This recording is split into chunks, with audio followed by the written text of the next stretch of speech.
Exchange പ്രവാസ ലോകത്തിലേക്ക് എല്ലാ മാന്യ പ്രേക്ഷകർക്കും സ്വാഗതം. ഗൾഫ് രാജ്യങ്ങളിലേക്ക് ജോലി തേടിപ്പോകുന്ന പല പ്രവാസികളും വ്യത്യസ്ത സാഹചര്യങ്ങളിൽപ്പെട്ട് ജോലിയും കൂലിയും നഷ്ടപ്പെട്ട് വിദേശത്ത് താമസിക്കുവാനുള്ള മതിയായ രേഖകളില്ലാതെ അലഞ്ഞു തിരിയുന്നവർ സാമൂഹ്യ പ്രവർത്തകരെയോ ഇന്ത്യൻ എംബസികളുമായോ ബന്ധപ്പെട്ട് എത്രയും പെട്ടെന്ന് തന്നെ നാട്ടിലേക്ക് തിരികെ വരുവാനുള്ള സംവിധാനങ്ങൾ ഏർപ്പെടുത്തണം എന്ന ഓർമ്മപ്പെടുത്തലോടെ പ്രാർത്ഥനയോടെ ഈ ആഴ്ചയിലെ UAE എക്സ്ചേഞ്ച് പ്രവാസ ലോകം ഇവിടെ ആരംഭിക്കുകയാണ്. ഒരിക്കൽ കൂടി എല്ലാ മാന്യ പ്രേക്ഷകർക്കും സ്വാഗതം.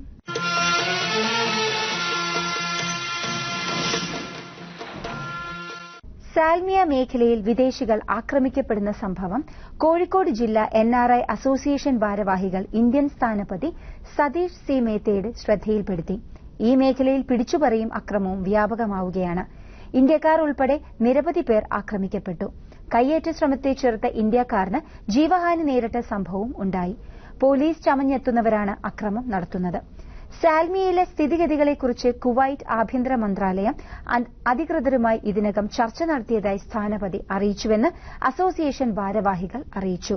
കൃഷ്ണൻ കടലുണ്ടി, MM സുബൈർ, സുരേഷ് മാത്തൂർ, സന്തോഷ് പുനത്തിൽ, റഷീദ് പയന്തോങ്, ആശ പ്രേംരാജ്, സത്യൻ വരുണ്ട, മോഹൻരാജ് അരീക്കോട് എന്നിവരാണ് സംഘത്തിലുണ്ടായിരുന്നത്.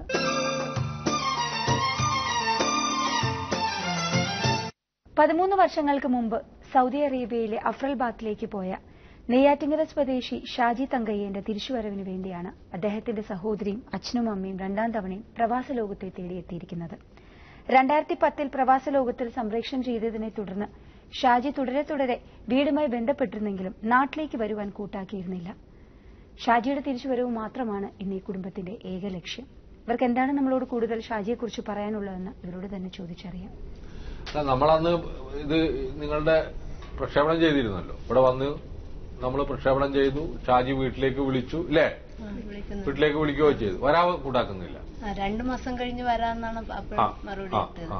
അത് കഴിഞ്ഞ് ഞങ്ങള് ഇപ്പൊ 2 കൊല്ലമായി, 2 വർഷമായി. മുട്ടാവുന്ന വാതിലുകളെല്ലാം മുട്ടി. ഇപ്പൊ എന്താ പറയുന്ന പുള്ളി? ഇപ്പൊ ആര് പറഞ്ഞാലും നമ്മൾ ഇന്ത്യൻ എംബസിക്ക് കൊടുത്ത് നോർക്ക പോലീസിന് കൊടുത്തായിരുന്നു. അത് കഴിഞ്ഞിട്ട് അച്ഛനും അമ്മ ഇങ്ങനെ സീരിയസ് ആണെന്ന് പറഞ്ഞിട്ട് ആള് വരാൻ കൂട്ടാക്കണ്ടേ?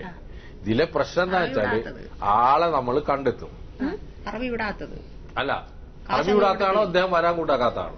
അല്ല, 2 മാസം കഴിഞ്ഞ് നാട്ടിൽ വരുമെന്ന് എപ്പോഴും പറയും. ആര് വിളിച്ചാലും ഞാൻ ചോദിക്കുന്നതല്ല, ഇദ്ദേഹം വരാൻ തയ്യാറാണോ അതോ ഇദ്ദേഹം തന്നെ വരാൻ തയ്യാറില്ലെങ്കിൽ അതിൽ വേറൊരു വിഷയമാണ്. അറബി അയക്കാത്തതാണ് എന്നുണ്ടെങ്കിൽ അത് വേറെ വിഷയം. രണ്ടും രണ്ടാ. എന്നിട്ട് സാർ ഞങ്ങൾ ലാസ്റ്റില് കഫീലിനെ തന്നെ കോണ്ടാക്ട് ചെയ്തിട്ട് പറഞ്ഞ് ഈ കഴിഞ്ഞ റംസാന് അക്കാമ തീർന്നതാണ്, ഇനി ഞങ്ങൾ അക്കാമ കൊടുക്കില്ല, നാട്ടിൽ കയറ്റി അയക്കുമെന്ന് പറഞ്ഞു. എന്നിട്ട് വീണ്ടും പറഞ്ഞ് ഞങ്ങളെ കമ്പനിയിൽ നിന്ന് ഓടിപ്പോയാൽ എന്ത് ചെയ്യുമെന്ന് ചോദിച്ചു. എന്നാൽ ഞാൻ പോലീസിനെ വിട്ട് പീഡിപ്പിച്ച് നാട്ടിലേക്ക് കയറ്റി. ഞാൻ പറഞ്ഞു ശരിയാന്ന് പറഞ്ഞു. രണ്ടാമത് വീണ്ടും വിളിച്ചപ്പോൾ പറഞ്ഞു അത് റംസാന്റെ പുണ്യമായിട്ട് ഞങ്ങൾ കയറ്റി അയക്കാം, അഥവാ അക്കാമ കൊടുക്കില്ല, കമ്പനിയിൽ നിന്ന് ഓടിപ്പോവുകയാണെങ്കിൽ പോലീസ് വഴി ഞങ്ങൾ കയറ്റി അയക്കും. അപ്പൊ ഞങ്ങൾ പറഞ്ഞു ബോംബെയിലൊന്നും കയറ്റി അയക്കരുത്, തിരുവനന്തപുരം എയർപോർട്ടിൽ വേണം കയറ്റി അയക്കേണ്ട. അപ്പൊ നിങ്ങൾക്ക് എല്ലാ സമയവും ഞാൻ കൃത്യമായി പറഞ്ഞു തരാമെന്ന് പറഞ്ഞു. റംസാൻ കഴിഞ്ഞതും ഷാജിക്ക് കമ്പനി തന്നെ അക്കാമ കൊടുത്തു. പിന്നെ ഞങ്ങൾ വിളിച്ച ഫോൺ എടുക്കില്ല, ഷാജിയല്ല കഫീൽ എടുക്കില്ല, ഷാജിയുടെ സ്പോൺസർ എടുക്കില്ല. ഞങ്ങൾ എടുത്തു കഴിഞ്ഞാൽ ഞങ്ങൾ ഫോൺ വിളിച്ചു കഴിഞ്ഞാൽ ഫോൺ ഷാജിക്ക് അവിടെ വേറെ ഒരു മലയാളികൾ സുഹൃത്തുക്കളില്ലേ? ഒരുപാട് സുഹൃത്തുക്കളുണ്ട്. അവരെന്താ പറയുന്നത്? അവര് പറയുന്നത് ഇങ്ങനെ കുറച്ചു ദിവസം കഴിഞ്ഞിട്ട് നാട്ടിൽ വരുന്നുണ്ട് എന്നാ പറയുന്നത്. അല്ല, ഇതിലെന്തോ വിഷയമുണ്ടല്ലോ. എന്ത് വിഷയമാണെന്ന് അറിയില്ല. ഇപ്പൊ എന്നാ ഞങ്ങൾ പറയുന്നത് അവന് 43 വയസ്സായി. ഞാൻ ചോദിക്കുന്നത് ഷാജി എന്ന വ്യക്തി പോരാൻ തീരുമാനിച്ചാൽ നാളെ അയാളുടെ ഏർപ്പാട് നമുക്ക് ഉണ്ടാക്കാൻ പറ്റും. ഷാജി തീരുമാനിക്കാതെ ഷാജി ഇതിങ്ങനെ നീട്ടിക്കൊണ്ടുപോയി അവിടെ ചില ആളുകളുണ്ട് ഇങ്ങനെ ജീവിതം മുഴുവൻ അവിടെ കഴിഞ്ഞു പോവുക, കാശൊന്നും അയക്കില്ലെങ്കിൽ അയക്കണ്ട. അപ്പൊ അദ്ദേഹത്തെ സംബന്ധിച്ചിടത്തോളം സുഖജീവിതമാണ്. അദ്ദേഹത്തിന്റെ ഭക്ഷണത്തിന് മാത്രം കാശുണ്ടാക്കിയാൽ മതി. ഒരു ഉത്തരവാദിത്തമില്ല, ഭാര്യയില്ല, ഇല്ലല്ലോ, ഭാര്യയില്ല, മക്കളില്ല, ഒന്നുമില്ല, അമ്മയില്ല, അച്ഛനുമില്ല, മകളുമില്ല, ഒന്നുമില്ല. ഈ ഒരു അവസ്ഥാവിശേഷത്തിലേക്ക് അയാൾ മാറ്റപ്പെട്ടിട്ടുണ്ട്. ഇങ്ങനെ മാറ്റപ്പെട്ട കുറെ ആളുകൾ ലോകത്തെമ്പാടുണ്ട്. നമ്മളെ മലയാളികൾ തന്നെ നൂറുകണക്കിന് ആളുകൾ ബോംബെ പോലെ നഗരങ്ങളിലുണ്ട്. ഗൾഫിൽ തന്നെ എനിക്കറിയാവുന്ന എത്രയോ ആളുകളുണ്ട്. ഇവിടെ തന്നെ വന്ന എത്രയോ കേസുകളുണ്ട്. ഇവരൊക്കെ എന്താന്ന് വെച്ചാൽ ആര് ചെന്ന് പറഞ്ഞാൽ പൂവനെന്ന് പറയും.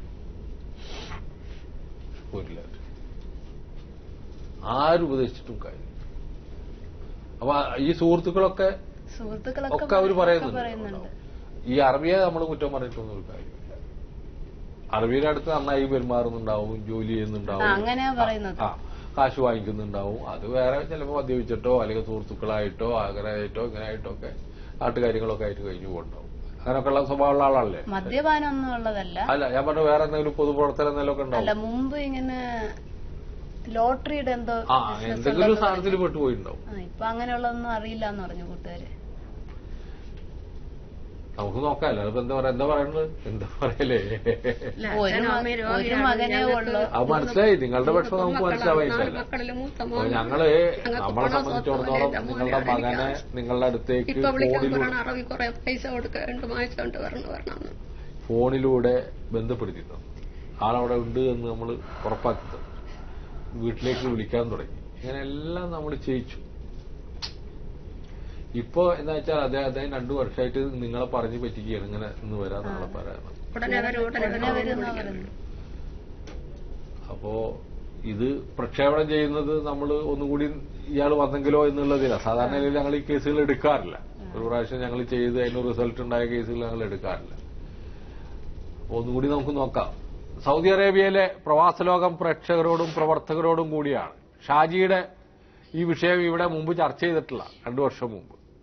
അതിനുശേഷം ഷാജി കുടുംബത്തിലേക്ക് വിളിക്കുകയും അടുത്ത ദിവസം വരുമെന്ന് പറയുകയും ഒക്കെ ചെയ്തിരുന്നു. ഷാജിയുടെ കഫീലുമായിട്ട് തന്നെ ഇവർ സംസാരിക്കുകയുണ്ടായിട്ടുണ്ട്. ഷാജി ഇതിലൊരു ഒളിച്ചുകളി നടത്തേണ്ടതെന്നാണ് എനിക്ക് തോന്നുന്നത്. എന്തിനാ ഷാജി ഇങ്ങനെ ഒളിച്ചു കളിക്കുന്നത്? എന്തിനാ ആളുകളെ ബുദ്ധിമുട്ടിക്കുന്നത്? ഒന്ന് വന്ന് പൊക്കൂടെ?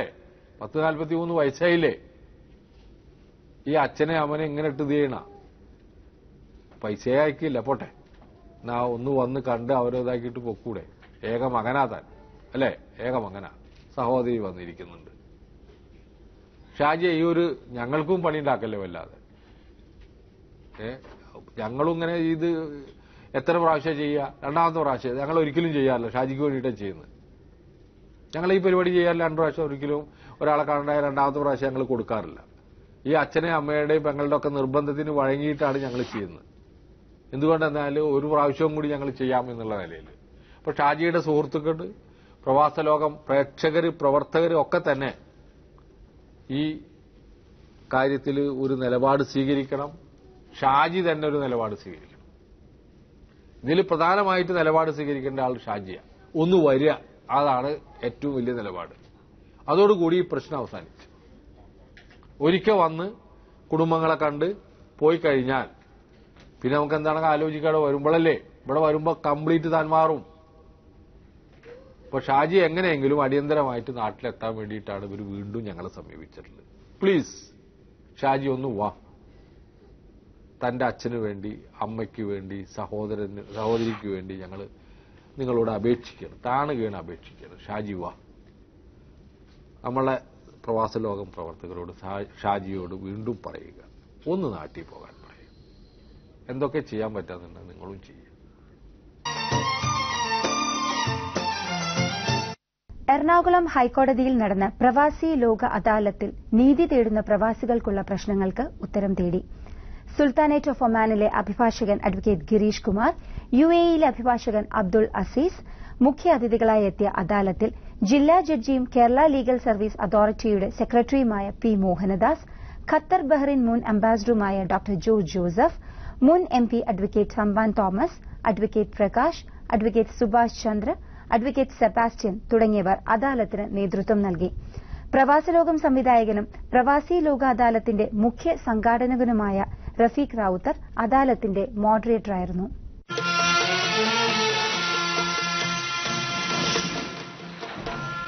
റിയാദിലെ നാഷണൽ ടെക്നിക്കൽ കമ്പനിയിൽ ജോലി ചെയ്തിരുന്ന പന്തളം സ്വദേശി സുരേന്ദ്രൻ നായർക്ക് 1998 ജോലി ചെയ്യുന്നതിനിടയിൽ അപകടത്തിൽപ്പെട്ട് വലതുകൈയിലെ 3 വിരലുകൾ നഷ്ടപ്പെട്ടു.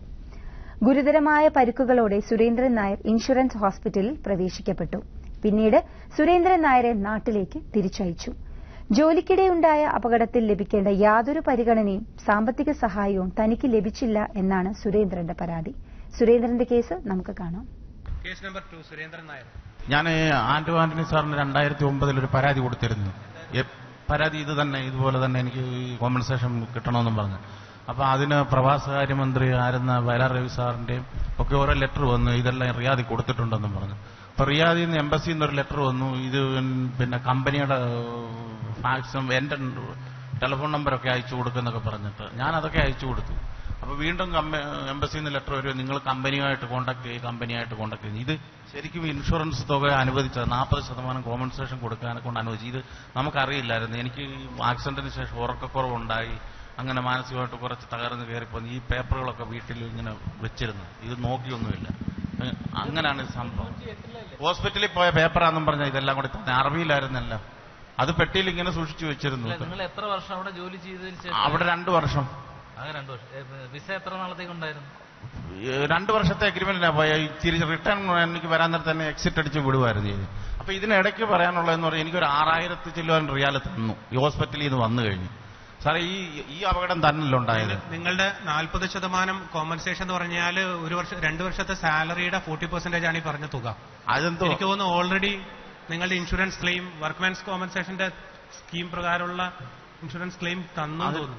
6000 റിയാൽ തന്നില്ല. അതിന്റെ പേപ്പറൊക്കെ കൂടിയാ ഞാൻ 6000 റിയാൽ കിട്ടി എനിക്ക്. 6000 രൂപ എന്ന് പറഞ്ഞാൽ എത്ര രൂപ? നിങ്ങൾ ഇവരുടെയൊക്കെ അല്ലേ ഒമാനിൽ എത്ര 60,000 രൂപയോളം ടോട്ടൽ സാലറിയുടെ നമ്മള് 20% ആണോ? ഒമാനിലെ നിയമം അനുസരിച്ച് 5,000 ആണ് 100% ഡിസേബിലിറ്റിക്ക് WC കവറേജിൽ കൊടുക്കുന്നത്.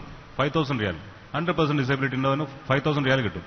അതിന്റെ സർട്ടിഫിക്കറ്റ് അനുസരിച്ച് പെർസെന്റേജ് അനുസരിച്ച് അതിന്റെ എമൗണ്ടിൽ വേരിയേഷൻ സംഭവിക്കും. സാറേ എനിക്ക് ഒരു ആക്സിഡന്റ് 100% ഡിസബിലിറ്റിക്ക് 5,000 റിയാലാണ് ഒമാനിൽ കോമ്പൻസേഷൻ ആയി കൊടുക്കുന്നത്. ഇറ്റ് കംസ് അറൌണ്ട് 6 ലക്ഷം രൂപ. 100% ഡിസബിലിറ്റിക്കോ? അത് വർക്ക്മെൻ കോമ്പൻസേഷൻ പോളിസിയിലാണ്. റോഡ് ട്രാഫിക് ആക്സിഡന്റ് അല്ല. റോഡ് ട്രാഫിക് ആക്സിഡന്റ് ഇത് അൺലിമിറ്റഡ് ആണ്. ശരിക്കും ഇവിടെ വാസു മംഗളാനന്ദ് എന്ന് പറഞ്ഞിട്ട് ഒരു ഒമാനിലെ കേസ് വരേണ്ടതാ. വാസു അറബിക്ക് വേണ്ടിയിട്ട് അലമാര കൊണ്ടുപോയിരുന്നു ഒരു ടെമ്പോയില്. പോകുന്ന വഴിക്ക് ടെമ്പോ സഡൻ ബ്രേക്ക് ഇട്ടപ്പോഴും അലമാര വാസുവിന്റെ മുകളിലേക്ക് വീണു. വാസു ബെഡ് റിഡനായി. വെർട്ടക്സിനായിരുന്നു കംപ്ലൈന്റ്. വാസുവിനെ കഴിഞ്ഞ 7 വർഷങ്ങളായിട്ട് പ്രവാസ ലോകത്തിന്റെ പല എപ്പിസോഡുകളിലും നിങ്ങൾ കണ്ടിട്ടുണ്ടാവും. വാസു യഥാർത്ഥത്തിൽ ഇവിടെ വരേണ്ടതായിരുന്നു. വാസു ഗാർഡനറാണ്. ഫുൾ ബെഡ് റിഡൻ ആയിട്ടുള്ള 100% ഡിസബിലിറ്റിക്ക് കിട്ടുന്നത് 6 ലക്ഷം രൂപയാണ്. നിങ്ങൾക്ക് 6000 റിയാൽ. നിങ്ങൾ സൗദിയാണ്. അതെ അതെ അതെ. ഇത് എനിക്ക് ഈ ആക്സിഡന്റ് ഉണ്ടായി 1 മാസം കഴിഞ്ഞപ്പോൾ വലത്തേക്കും ആക്സിഡന്റ് ഉണ്ടായി. അവിടെ വെച്ച് ആ കമ്പനി തന്നെ വെച്ചു. അതിൽ ഈ ഒരു വിരൽ മുറിഞ്ഞു തൂങ്ങിയതേ ഉള്ളൂ, ഒന്നും പറ്റിയില്ല. ഈ തെണുപ്പുണ്ട് കണ്ടുണ്ട് കയ്യിൽ കുറുക്ക്. അല്ല, ഇത് മോട്ടോർ ആക്സിഡന്റ് ആകുമ്പോൾ ഇത് അൺലിമിറ്റഡ് അല്ലേ? അപ്പൊ കിട്ടുന്നതല്ലേ? അതിനുശേഷം എനിക്ക് ഉറക്കമൊന്നുമില്ലാതെ ഞാൻ ആ മാനസിക സ്ഥിതി കയറി ഇനി പോന്നതാണ്. അങ്ങനെ കയറി പോന്ന് പിന്നെ ഇത് പേപ്പറെല്ലാം വീട്ടിൽ കൊണ്ടുവന്ന് വെച്ചിരുന്നു. ഇതെടുത്ത് നോക്കുകയൊന്നും ചെയ്തിട്ടില്ല. പിന്നെ ഈ 2009 ഇവിടെ എറണാകുളത്ത് ഒരാൾ എന്നോട് പറഞ്ഞു ഇതിന്റെ പേപ്പറുകളൊക്കെ ഉണ്ട്, എടുത്തു നോക്ക്, അതിന് കോമ്പൻസേഷൻ കാണും എന്ന് പറഞ്ഞ് അങ്ങനെ അത് ആന്റണി സാറിന് പരാതി കൊടുത്ത് അങ്ങനെയൊക്കെ ഒന്നാണെങ്കിൽ അതൊന്നും പിന്നെ റിട്ടേൺ ഒന്നും വരാഞ്ഞപ്പോഴാണ് ഞാൻ പ്രവാസ ലോകത്തിലേക്ക് ഇത് പരാതി അയച്ചു. അന്നേരം നിങ്ങൾ സിഗ്നേച്ചർ വല്ല പേപ്പറിൽ വാങ്ങിച്ചോ? 96 ഞാൻ പോയത്. ചെന്ന് 8 മാസം കഴിഞ്ഞപ്പോഴേ എനിക്ക് ആക്സിഡന്റ് ഉണ്ടാകുന്നു. ആക്സിഡന്റ് ഉണ്ടായി അതിന് ശേഷമാണെങ്കിൽ എനിക്ക് ഉറക്കക്കുറവുണ്ടായി, പല പ്രോബ്ലങ്ങളായിട്ട് ഞാൻ കയറി വന്നു. അതിനിടയ്ക്ക് എനിക്ക് ഈ 6000 റിയാൽ എനിക്ക് തന്നു. 6000 ചില്ലോനോ ഏതാണ്ട് ഉണ്ടായിരുന്നു. അത് അവിടെ വെച്ച് തന്നെ. അത് കഴിഞ്ഞ് പിന്നെ 8-9 മാസം ഞാൻ അവിടെ നിന്ന് ജോലി ചെയ്ത് ഇത് എമൗണ്ട് കിട്ടിയതിന് ശേഷം ജോലി ചെയ്തു. ഞാൻ എന്നിട്ട് ഇതുപോലെ കയറി പോരണമെന്നും പറഞ്ഞ് ലെറ്റർ കൊടുത്തു. എന്നെ 23 മാസം ആയപ്പോൾ എന്നെ കയറ്റി വിടുകയും ചെയ്തു. പക്ഷെ അന്നേരം ഇതിപ്പോ ഇതിനകത്ത് കോമ്പൻസേഷൻ തരാൻ എഴുതിയിരിക്കുന്നതിൽ 40% കൊണ്ട് ഇത്രയൊന്നും കിട്ടിയാൽ പോരാന്ന് പറഞ്ഞ് പലരും പറഞ്ഞതുകൊണ്ട് ഞാൻ പിന്നെ അത് കോമ്പൻസേഷൻ വാങ്ങാൻ വേണ്ടി ഇങ്ങനെ പരാതി കൊടുത്തതാണ്. അവിടെ ഈ 6000 റിയാൽ നിങ്ങൾ തന്നപ്പോൾ നിങ്ങളുടെ കയ്യിൽ നിന്ന് എന്തെങ്കിലും സിഗ്നേച്ചർ മേടിച്ചോ? ഏതെങ്കിലും പേപ്പറിൽ? ഇദ്ദേഹം 6000 റിയാൽ മേടിച്ചത് തീർച്ചയായിട്ടും അദ്ദേഹത്തിന്റെ ശമ്പളമോ അദ്ദേഹത്തിന്റെ എൻഡ് ഓഫ് സർവീസ് ബെനിഫിറ്റോ അല്ല. അതുകൊണ്ട് തന്നെ വർക്ക്മാൻ കോമ്പൻസേഷനുള്ള രീതിയിൽ കാൽക്കുലേറ്റ് ചെയ്തിട്ട് അദ്ദേഹത്തെ കൊണ്ട് ഒപ്പിടിപ്പിച്ചായിരിക്കും മേടിച്ചിരിക്കുന്നത്. ഇതിന്റെ തൊഴിൽപരമായി എനിക്ക് വന്നിരിക്കുന്ന ബുദ്ധിമുട്ടുകൾക്ക് കോമ്പൻസേഷനായിട്ട് 6000 റിയാൽ വാങ്ങാൻ ഞാൻ സമ്മതിച്ചിരിക്കുന്നുവെന്ന് 2 കൂട്ടരും കൂടെ എഗ്രി ചെയ്തായിരിക്കും. അതിന് നിയമവശം പിന്നെ എന്തുകൊണ്ടെന്ന് അറിയത്തില്ല. അത് കൂടുതൽ ക്ലെയിം ചെയ്യാൻ വകുപ്പുണ്ടെന്ന് അറിയത്തില്ല. ഞാൻ മനസ്സിലാക്കിയെടുത്തോളം ഞാൻ ഈ കേട്ടിടത്തിൽ നിന്ന് ഇങ്ങനെയായിരിക്കും സംഭവിച്ചിരിക്കുന്നത്. സൗദി അറേബ്യയിൽ സാധാരണഗതിക്ക് ഒരാള് എന്റെ സമ്മതത്തോടുകൂടി ഞാൻ ഇതിന് സമ്മതിച്ച് കൈപ്പറ്റിയിരിക്കുന്നെന്ന് പറഞ്ഞാൽ അതൊരു ഫൈനൽ വേർഡാണ് സാധാരണഗതിക്കെന്നാണ് ഞാൻ മനസ്സിലാക്കിയിരിക്കുന്നത്. പിന്നെ നിയമപരമായി അതിന് പഴുതുകൾ ചിലപ്പോൾ ഉണ്ടാകാം.